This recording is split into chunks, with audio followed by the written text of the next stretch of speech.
अंग्रेजों की गुलामी से देश को आज़ाद कराने में न जाने कितने दलितों और आदिवासियों ने जान की बाजी लगा दी। आज़ादी की लड़ाई में उन्होंने अपना लहू बहाया और शहीद हो गए।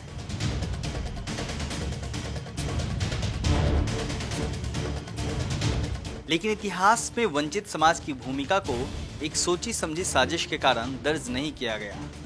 परिणाम यह हुआ कि देश की आम जनता आज़ादी के आंदोलन में दलित और आदिवासी समाज के देशभक्तों की भूमिका से अनजान ही रही।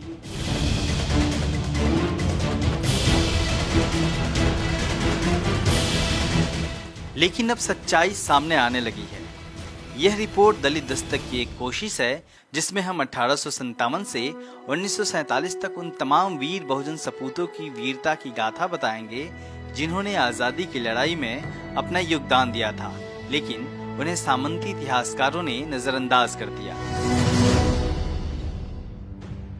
इतिहास के धुंधले पन्नों और इतिहासकारों को कुरेदने के बाद हम जिन्हें ढूंढ सके उनके योगदान को हम सिलसिलेवार इस रिपोर्ट के माध्यम से सामने लाने की कोशिश कर रहे हैं। दलित दस्तक की इस विशेष रिपोर्ट के पहले भाग में हम जिक्र करेंगे तिलका मांझी का। तिलका मांझी को हम भारत का प्रथम स्वतंत्रता सेनानी कह सकते हैं। 1857 की क्रांति से लगभग 100 साल पहले स्वाधीनता का बिगुल फूंकने वाले तिलका मांझी को इतिहास में खास तवज्जो नहीं दी गई। उन्होंने संथाल आदिवासियों द्वारा किए गए प्रसिद्ध संथाल विरोध का नेतृत्व करते हुए 1771 से 1784 तक अंग्रेजों से लंबी लड़ाई लड़ी तथा 1778 में पहाड़िया सरदारों से मिलकर रामघाट कैंप को अंग्रेजों से मुक्त कराया। 1784 में तिलका मांझी ने राजमहल के मजिस्ट्रेट क्लीवलैंड को मार डाला। इससे बौखलाए अंग्रेजों ने आयरकुट के नेतृत्व में तिलका मांझी की गुरिल्ला सेना पर जबरदस्त हमला कर दिया, जिससे उनके कई लड़ाके मारे गए।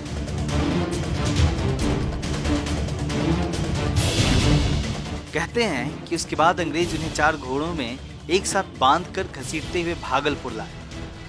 तिलका मांझी की वीरता और जीवटता का अंदाजा इसी से लगाया जा सकता है कि मीलों घसीटे जाने के बावजूद वह पहाड़िया लड़ाका जीवित था।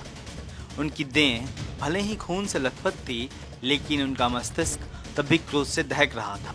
उनकी लाल लाल आंखें ब्रितानी राज को डरा रही थी।